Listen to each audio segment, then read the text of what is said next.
menyengsarakan sekali undang-undang ini. Sudah begitu tetap akan dilakukan. Nah, apakah ini sebagai test case saja, bahkan mungkin akan berlanjut perpu yang lain, termasuk perpu tentang pilpres, penundaan pemilu misalnya. Ini mungkin dites dari sini. Kalau ini tidak ada reaksi apa-apa, ya mungkin enak saja melangkah seperti itu. Mungkin itu sebagai mungkin nanti ditambahkan disinggung itu, kecuali mungkin apa yang disampaikan Pak Moran. Kami silakan. Ya, terima kasih Pak Mursalin atau Omlim, ya, kita panggilkan Omlim, atas kesempatan untuk menyampaikan aspirasi dan tuntutan ini. Saya kira prospek untuk terbitnya perpu lain itu sangat besar, terutama kalau rakyat itu tidak paham dan orang-orang yang punya kemampuan intelektual, ya, orang-orang pinternya itu diam, hanya jadi bebek-bebek yang bisa di bawah bekerja di bawah kendali oligarki. Maka itu saya kira akan terjadi. Nah, kita tidak mau masuk golongan orang yang sekedar pembebek dan tidak mau atau tidak berani mengungkap sikap kita yang sebenarnya secara objektif. Jadi kita juga bukan sekedar bicara bahwa kita punya alasan untuk menolak dan kita punya alasan untuk meminta supaya Pak Jokowi itu segera dimakzulkan. Nah, untuk itu saya akan menyampaikan dua hal penting. Ya. Pertama, bicara tentang apa yang dilanggar, karena itu wajar dimakzulkan. Yang kedua, kita bicara tentang peran dan fungsi MK. Nah, untuk yang pertama dulu, saya kira ada 5 hal yang dilanggar. Pertama itu pasal 1 ayat 3 Undang-Undang Dasar 1945 tentang bahwa negara ini negara hukum. Jadi semuanya itu harus taat hukum. Pemerintahan dijalankan sesuai aturan atau hukum yang berlaku. Begitu juga dengan misalnya DPR dalam membentuk undang-undang atau MK dalam mengadili judicial review. Ada aturan main yang negara hukum. Nah, ini kelihatannya tidak. Jadi yang paling pertama dilanggar adalah pasal 1 ayat 3 Undang-Undang Dasar 1945. Yang kedua, pelanggaran terhadap pasal 22 ayat 3 tentang kondisi atau kegentingan memaksa. Ini sangat mengada-ngada karena berkuasa, tapi mestinya ada kriteria yang secara objektif isu itu bisa dimaklumi dan bisa dipertanggungjawabkan secara akademik dan secara hukum. Nah, ternyata ini tidak faktanya tidak seperti itu. Jadi sangat jelas pelanggaran pasal 22 ayat 1 tentang kegentingan memaksa. Kemudian yang ketiga itu melanggar pasal 96 ayat 1 Undang-Undang 22 Undang-Undang nomor 13 tahun 22 yang dulu itu Undang-Undang P3, Undang-Undang 12 tahun 2011. Pasal 96 ayat 1 itu terutama esensinya adalah membuka kesempatan kepada publik untuk berpartisipasi, ya. Ada asas keterbukaan, ada asas untuk menerima secara demokratis aspirasi masyarakat. Nah, ini ditutup, ya, saat membentuk Undang-Undang 11 2020 itu, termasuk kalau bicara perpu partisipasi masyarakat, ya, yang saya kira asasnya adalah terbuka dan sifatnya itu meaningful participation istilahnya, bahwa publik itu berhak untuk didengar dan mendapat jawaban dan untuk terlibat dalam pembentukan undang-undang. Nah, ini dilanggar. Jadi yang ketiga, saya ulang lagi, melanggar pasal 96 ayat 1 Undang-Undang 13 2022. Nah, yang keempat itu melanggar putusan MK nomor 91 tahun 2020, diminta untuk menyelesaikan pembentukan undang-undang sampai November 2024, tapi seenaknya karena merasa berkuasa, tapi sekaligus ini menunjukkan sikap otoriter dan arogan tanpa malu oleh pemerintah.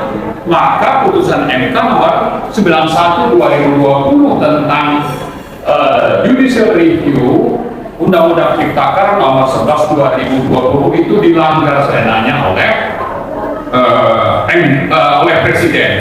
Nah, yang terakhir, yang kelima, bahwa MK di tahun 2009 pernah menerbitkan putusan nomor 138 tentang kriteria atau syarat tentang suatu kondisi itu disebut genting atau memaksa. Itu ternyata karena pemerintahnya tadi saya sebutkan otoriter, sementara kalau ingin menyatakan bahwa kondisi genting dan memaksa sehingga ada alasan bagi pemerintah untuk menerbitkan Perpu itu tidak terpenuhi secara objektif sebagaimana diputuskan oleh MK dalam putusan nomor 138 tahun 2009 yang lalu. Jadi intinya bahwa untuk menyatakan suatu kondisi itu genting dan memaksa ada syaratnya, dan itu disebutkan dalam putusan nomor 138 oleh MK, tapi itu tidak dipenuhi oleh pemerintahan Jokowi karena memang sifatnya itu otoriter dan arogan. Nah, jadi intinya secara hukum saya ulang kembali, pertama melanggar pasal 1 ayat 3 Undang-Undang Dasar 1945, kemudian melanggar pasal 22 ayat 1 Undang-Undang Dasar 1945, kemudian melanggar pasal 96 ayat 1 Undang-Undang 13 2022 tentang P3. Kemudian yang keempat melanggar putusan MK nomor 91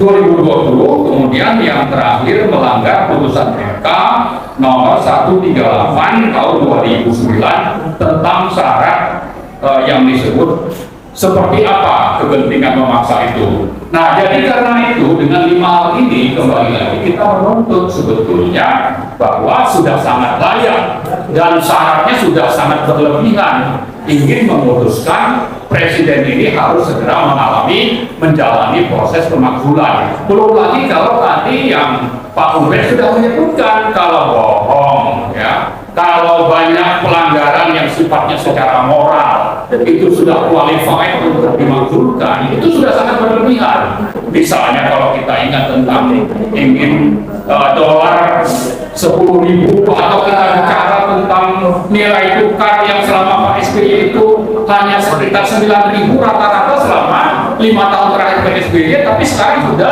rata-rata itu 14.000, sudah banyak masalah. Belum lagi kalau kita bicara atau juga bicara tentang mobil SMK, ya, katanya sudah diorder 6.000, ternyata bohong, ya kan? Jadi banyak hal-hal secara moral sebenarnya sudah qualified untuk dimakzulkan. Ya, belum lagi tadi 5 syarat yang saya sebutkan secara legal itu menjadi dasar kita menuntut supaya DPR memulai proses pemakzulan dengan mengajukan usul kepada MK. Nanti MK mengembalikan bahwa ini sudah wajar, DPR kembali bersidang untuk nanti mengajukan kepada MPR. Saya kira secara legal itu juga ada aturan mainnya dan rakyat itu perlu paham, dan kita sudah paham itu, tinggal sekarang pemerintahnya mau mendengar atau tidak, kemudian rakyatnya itu peduli atau tidak. Ya, kita berharap dengan acara ini kita ingin meningkatkan pemahaman dan kepedulian publik rakyat bahwa ini ada masalah besar yang nanti bisa membuat ke depan itu perpu-perpu lain bisa keluar, dan bisa saja akhirnya nanti rakyat harus menerima yang namanya Joko Widodo kembali menjadi presiden untuk periode ketiga.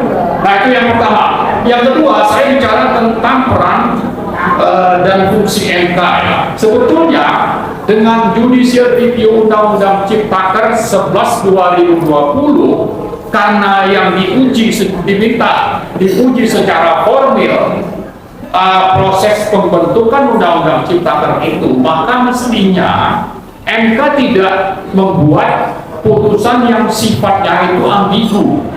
Ya, MK dengan gampang bisa menyatakan Undang-Undang Ciptaker itu melanggar konstitusi, dan itulah yang harusnya dilakukan. Tapi ternyata MK tidak melakukan itu karena kelihatannya sudah terkontaminasi oleh kepentingan oligarki, dan untuk itu juga MK sudah mendapatkan gratifikasi, sudah disuap dengan jabatan yang diperpanjang sampai umur berapa, bisa menjabat sampai 15 tahun dan seterusnya dan seterusnya. Tapi intinya yang ingin saya katakan bahwa kalau kita menghadiri sidang-sidang MK, maka kita diminta untuk berdiri dan dimulai dengan yang mulia para hakim akan hadir untuk memulai sidang.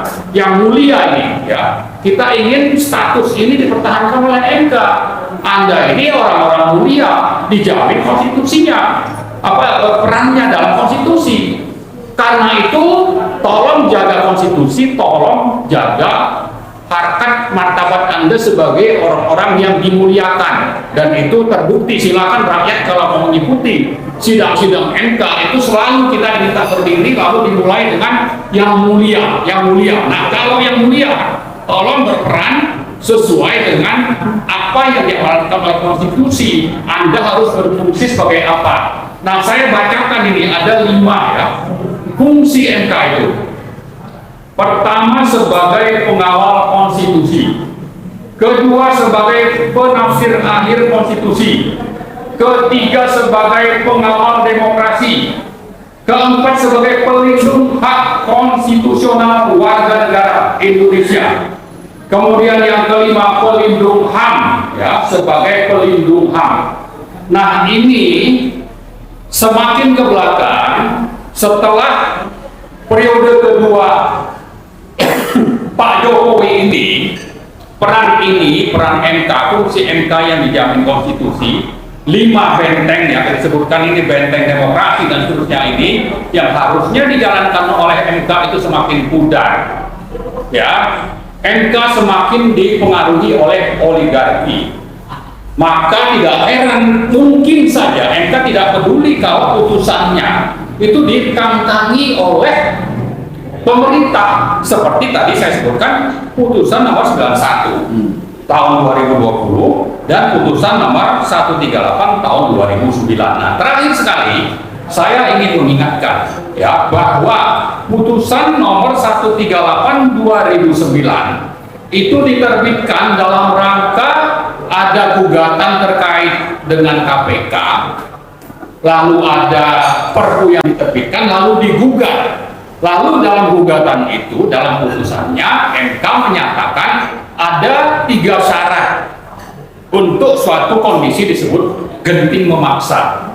Ada 3 syarat. Nah, ini tidak dijalankan secara konsisten sesuai dengan putusan 138 tadi. Dan sebetulnya putusan 138 itu diterbitkan waktu yang menjadi ketua MK adalah Mahfud MD, ya.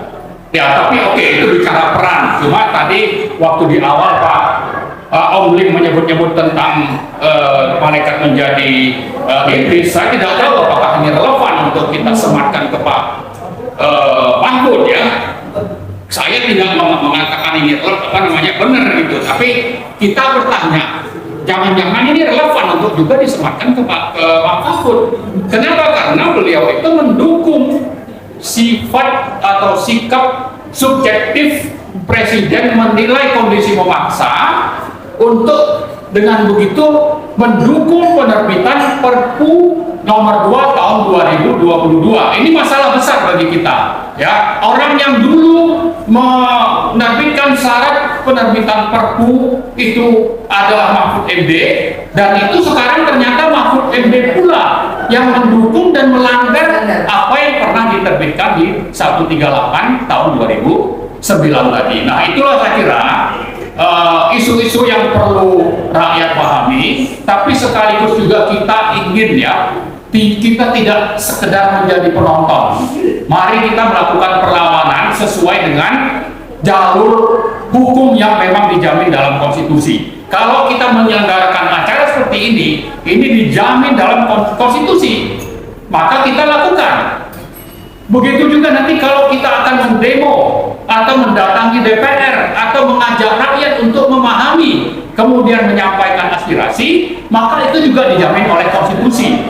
Maka mari sama-sama pahami ini lebih jelas, lalu lakukan aksi-aksi sesuai dengan kemampuan Anda semua para pendengar. para rakyat bangsa Indonesia yang potensial untuk nanti bisa saja mengalami berbagai kerugian akibat semakin otoriternya pemerintahan Jokowi yang dengan Perpu ini sudah terlihat nyata apa yang sudah dilakukan, bahwa ini adalah sifat sikap dari pemerintahan yang otoriter. Terima kasih. Assalamualaikum warahmatullahi wabarakatuh. Waalaikumsalam warahmatullahi wabarakatuh. Mantap.